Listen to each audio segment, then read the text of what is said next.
Прывітанне, сябры! З вами наша Ніва і галоўныя навіны 30 студзеня. Адразу папросім, калі ласка, націсніце падабайку альбо пакіньце любы каментар пад гэтым ролікам.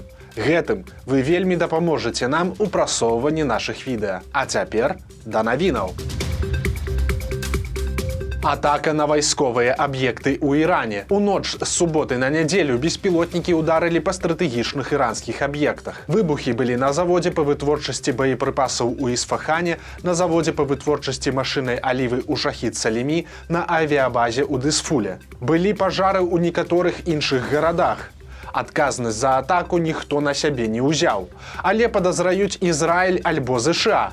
Якраз напярэдадні ў Ізраілі адбыліся некалькі тэрактаў са стралянінай на вуліцы. Ізраіль вінавацяць і тэлеграм-каналы, звязаныя з корпусам вартаўнікоў ісламскай рэвалюцыі. Але некаторыя іншыя СМІ пішуць, што атаку правялі амерыканцы. Яны ўдарылі па складу балістычных ракет, каб даць сігнал Ірану і Расіі, што вытворчасць такой зброі забароненая. Але афіцыйна ані Ізраіль, ані ЗША пра ўдары па Ірану ніяк не выказваліся.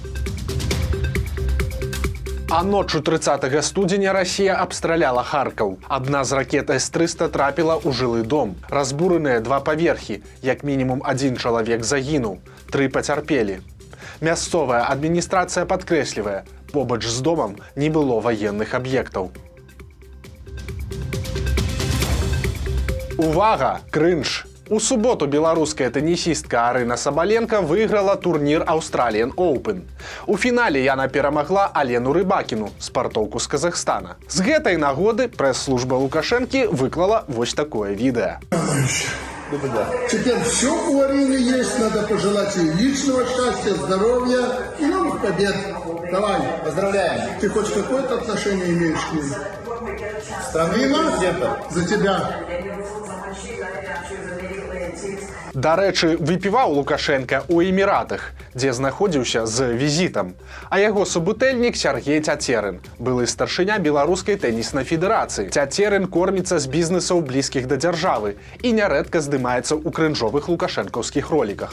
Яны то косяць траву разам, то рубяць дровы для Еўропы. Лукашенка вельмі любіць спорт і спартсменаў, асабліва тых, хто паказвае вынікі і падтрымлівае яго ўладу. Сабаленка тут цалкам падыходзіць. У 20-м годзе яна абцякальна асудзіла гвалт сілавікоў, але пасля падпісала праўладны ліст спартоўцаў і абараняла рэжым. Маўляў, шмат зрабілі для краіны і спорта. Калі ж пачалася вайна, Арына выклала пост у інстаграме са словамі «Малюся за мір, не вайне». Ну і ўсё. Пазней яна тлумачыла: «Вайна гэта кепска, але які сэнс пра яе крычаць? Мы ж нічога не можам зрабіць, а спорт мусіць быць па-за палітыкай». Цікавы яшчэ адзін момант. Пасля перамогі журналісты спыталі ў Сабаленкі, ці паедзе яна ў Беларусь.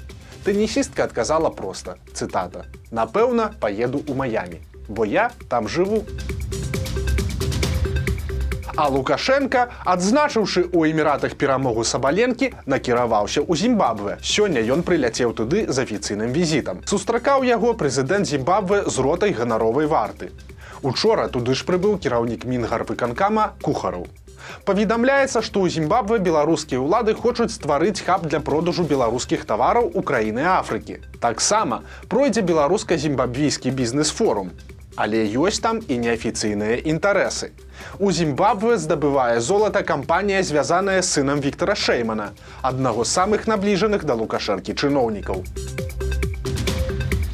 Як працуюць санкцыі? У 22-м годзе пастаўкі калійных угнаенняў з Беларусі ў Індыю упалі на 55%. Праблема ў тым, што Беларусь пазбавілася транзіта праз краіны Балтыі. Таксама узніклі складанасці з плацяжамі, бо грошы праводзілі праз расійскі Сбербанк, а расійскія банкі адключылі ад сістэмы SWIFT. Цяпер абмяркоўваецца, як выправіць сітуацыю, але пакуль што вынік вось такі. Але выглядае, з-пад санкцый сысці зусім не цяжка. Беларускі расследавальніцкі цэнтр апублікаваў матэрыял пра мільянера Аляксандра Шакуціна. Яму належыць Амкадор. За падтрымку Лукашэнкі Шакуцін пад санкцыямі, і дзейнасць яго бізнесаў у Еўропе мусіць быць спыненая. Але аказалася, што ён мае кампанію ў Германіі СВ Машінен, якая спакойна працягвае працу. Проста валодае ёй Шакуцін праз літоўскую фірму. Нямецкі бізнес займаецца пастаўкамі сельгастэхнікі і прыносіць добрыя грошы.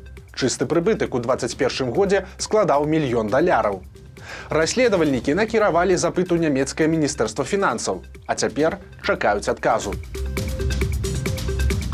Дзяржаўныя прапагандысты працягваюць абмяркоўваць ідэю Лукашэнкі з вяртаннем у Беларусі мігрантаў. На мінулым тыдні ён прапанаваў стварыць камісію на чале з генпракурорам, якая будзе вырашаць лёс тых, хто хоча вярнуцца ў краіну. Але абавязковая умова для вяртання, на думку Лукашэнкі, публічна пакаяцца. І вось, у ток-шоу на СТБ прапанавалі, каб у пракурорскую камісію ўключылі псіхолага. Ну навошта, спытаеце вы? Можа, каб дапамагчы людзям справіцца з цяжкай сітуацыяй і прыняць яе? Ого, не. Для таго, каб вызначыць тых, хто пакаяўся, але не шчыра. Вось такую ідэю прапанавала психолог Анжелика Сафонова. Очень большая польза будет, если в комиссии будет человек-специалист, который будет оценивать психологическое состояние человека, который пришел покаяться. Ведь не все покаявшиеся будут делать это искренне, лишь бы их приняли. Дарэчы, БРСМ арганізуе маштабныя гастролі прапагандыстаў па навучальных установах. У шэрагу мінскіх каледжаў у найбліжэйшы час выступяць Ігор Тур, Ксенія Лебедзева, Марыя Пятрашка і Рыгор Азаронак. А што будуць рабіць? Ну, канешне, хваліць Лукашэнку, падтрымліваць Расію і вайну, ганьбіць Захад. Гэта ўжо не першыя такія гастролі. Увосені таго ж Азаронка вазілі па рэгіянальным універсітэтам. Рыторыка звыклая. Дзякуй Богу за Лукашэнку, Еўропа вораг, ну и гэтак далей. Они язычники, дьяволопоклонники, сатанисты, ублюдки, трансквир-свиньи, обнаголевшие, жирные, подлые, сальная шваль последняя. А вось так цяпер выглядае Лідія Ярмошына, былая старшыня цэнтр выбаркама. Сёння ёй споўнілася 70 гадоў. З гэтай нагоды Ярмошыну віншавалі ў тым жа цэнтр выбаркаме. Уручылі кветкі і падарункі. Віншавала яе Наталья Качанова. Нагадаем, Ярмошына ў 21 годзе сышла з пасады кіраўніка выбаркама, дзе адпрацавала 25 гадоў. За гэты час яе не раз вінавацілі ў парушэннях і фальсіфікацыях выбараў.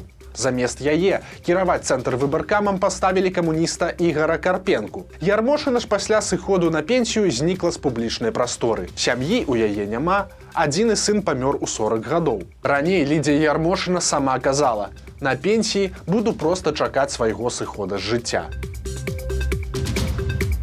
І яшчэ крынж. Цяпер ад пракуратуры. Для гомельскага музею генацыда на месцы масавых расстрэлаў 30-х гадоў прапаноўваецца выставіць чыгунныя копіі шкілетаў. Пракурор Гомельскай вобласці Віктор Марозаў паведаміў, што каля Гомеля ў Навабелецкім лесе можа з'явіцца музей, дзе будуць выстаўленыя копіі чалавечых парэшткаў. Гомельскі завод «Цэнтраліт» ужо пагадзіўся вырабіць формы з чалавечых костак і адліць іх з чыгуна, паведамляе выданне «Флагшток». Новабелецкі лес вядомы як месца сталінскіх масавых пакаранняў 30-х гадоў.